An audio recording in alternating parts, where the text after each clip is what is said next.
And now I invite Mr. Mustafa Dzhemilev, leader of the Crimean Tatar people, a steadfast voice for freedom and dignity, to address the summit. Mustafa Aga, запрошую вас до слова. Ekselanslar, değerli beyler ve hanımefendiler.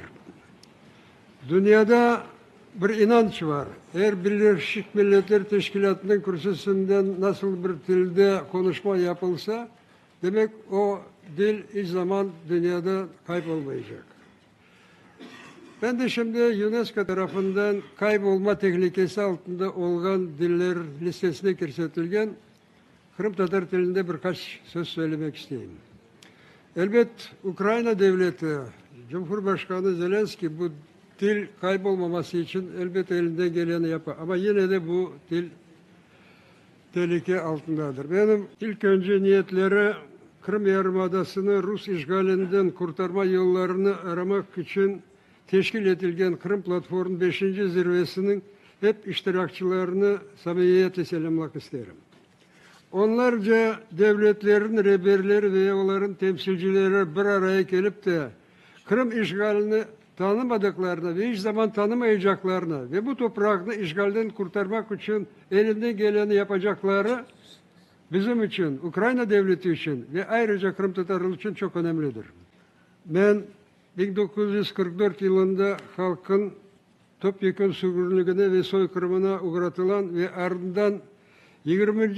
yüzyılın en acımasız rejimlerin birine karşı vatanlarına kayıtıp gelmek ve insan hakları için neredeyse yarım asır devir bir içerisinde güreşken Kırım Tatar neslinin az sayıda da hayatta kalan temsilcilerinden birisiyim.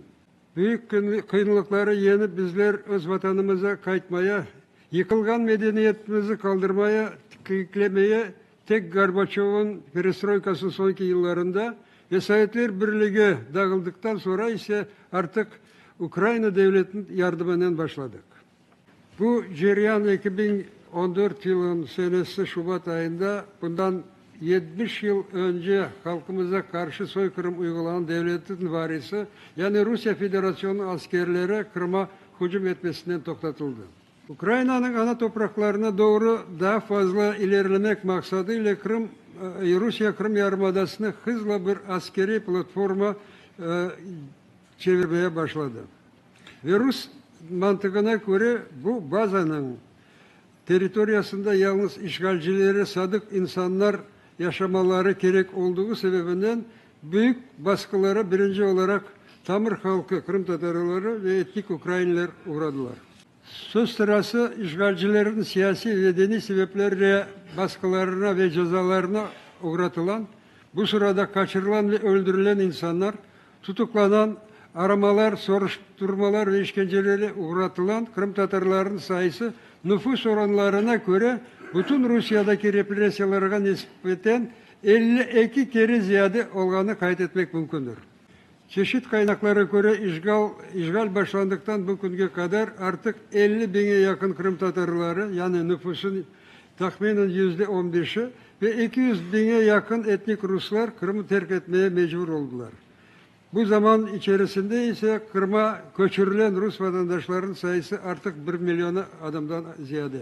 Kırım Tatarların öz vatanını terk etmesi devam etmektedir ve eğer Kırım işgalden kurtarılmasa yakın gelecekte o halkın bir millet olarak tamamıyla yeryüzünden yok olmasını beklemek mümkündür. Yani tüm Ukrayna için Kırım'ın azat edilmesi birinci sırada devletin toprak bütünlüğünü sağlamak ve hafızlığını temin etmek meselesi olsa Kırım Tatar halkı için bu bir millet olarak yeryüzünde kalmak veya tamamıyla yok olmak meselesidir. Bugün Ukrayna saldırgan devlete karşı savaşta kendini, toprağını parçalamak, zalim işgalcilerin eline düşen milyonlarca vatandaşlarını kurtarmak için çok kan kaybetmektedir. Bununla beraber sonki zamanlarda bizleri çok rahatsızlayan bir şey şu ki bazı bizlere müttefik olan devletlerde sözde gerçek siyasi yani real politik teorisinin taraftarları hakim olmaya başladı.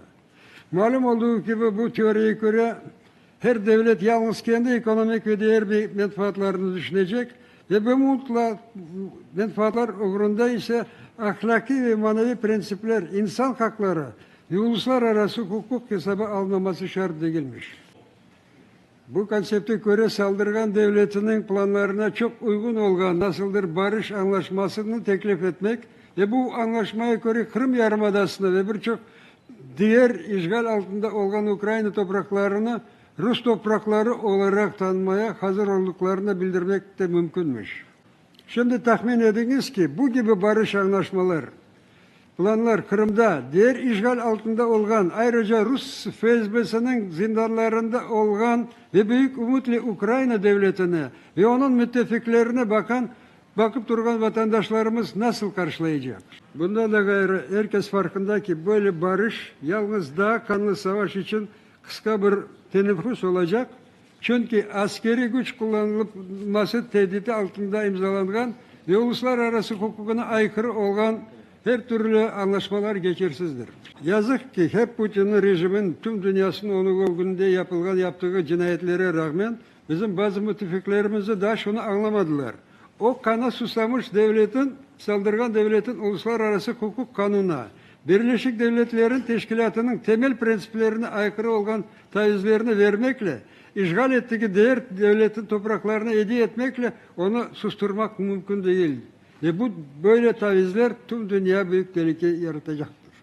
Yeter ki 1930 yılını hatırlayın. Malum olduğu gibi o zaman Hitler'i memnun etmek için ve böylelikle barış sağlamak için Çekoslovakya'nın bazı toprakları hediye edilgeniydi. Ama neticede 2. Dünya başlandı. Hiç olmadıkta o savaşta 55 milyon fazla öldürülgen insanların hatırasına böyle hataları tekrarlamayın. Kırım Platforması'nın zirvesinin sonuç açıklamasının projesinde bildiğiniz gibi bu artık 11 yıldan fazla devam etken savaşını yalnız uluslararası hukukun esasında tarafların toprak bütünlüğü sağlanması şartla durdurmak mümkün olduğunu kaydetmektedir. Ben bu resolution burada kabul edildiğinden sizlere samimi teşekkürlerimi bildirmek isterim. Ve böylelikle bizim bu toplantımız bu savaşına, bu kanlı savaşın durulmasına daha bir adım olacaktır. Dikkatiniz için sağ olun.